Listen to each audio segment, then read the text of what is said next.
안녕하세요. 오늘은 한국 부동산, 그중에서도 강남의 성장 과정을 이야기해 보겠습니다.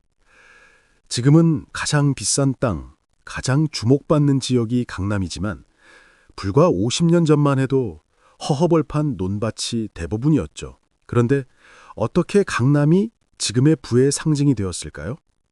오늘은 아파트에서 시작해 단독주택, 그리고 꼬마 빌딩으로 이어지는 강남의 변화를 차근차근 풀어보겠습니다. 1970년대 초 정부는 강남 개발을 본격적으로 추진합니다. 그 배경엔 인구 과밀 해소와 도시 확장이 있었습니다. 당시 강북은 이미 포화 상태였고 한강 이남은 상대적으로 낙후되어 있었죠. 1969년 한남대교 개통이 전환점이 됩니다. 이 다리 하나로 강북과 강남이 연결되면서 정부는 강남을 새로운 주거지로 키우기 시작했습니다. 가장 빠른 방법은 아파트 건설이었습니다. 단독주택보다 훨씬 많은 인구를 수용할 수 있었고 계획적으로 도시를 설계하기도 용이했죠. 그래서 반포, 압구정, 잠원 일대에 대단지 아파트들이 하나둘 들어섰습니다. 강남은 순식간에 아파트 도시로 변모했죠. 시간이 흐르면서 아파트는 재건축이라는 강력한 수단을 얻었습니다. 건물이 노후화되면 다시 새 아파트로 바꿔 지을 수 있고 그 과정에서 더 크고 더 비싸고 더 고급스러운 단지가 생겨났습니다. 대표적인 사례가 반포 주공 아파트입니다. 한때 낡은 아파트로 불렸지만 지금은 대한민국 최고가 아파트 중 하나인 레미안 원베일리로 탈바꿈했습니다. 이런 변화가 강남 아파트 가치를 끊임없이 끌어올린 겁니다. 그렇다면 강남에 있던 단독주택과 빌라는 어떻게 됐을까요? 초기 개발 당시 아파트와 함께 단독주택 용지도 배정됐습니다. 또 소규모 빌라들도 많이 들어섰죠.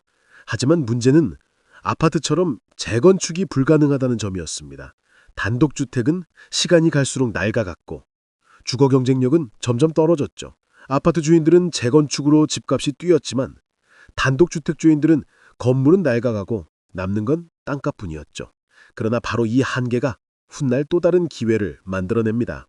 1980년대, 90년대 강남은 단순한 주거지가 아니었습니다. 대한민국 경제 성장의 중심지가 된 겁니다. 대기업 본사, 금융사, IT 기업, 심지어 대형 학원까지 모두가 강남으로 몰려들었습니다. 특히 테헤란로 일대는 한국의 실리콘밸리라 불리며 벤처붐과 함께 수많은 기업이 자리를 잡았죠. 문제는 사무실 부족이었습니다. 아파트 단지는 주거용으로 묶여 있었고 강남 한복판에는 이미 고층 건물이 가득했습니다.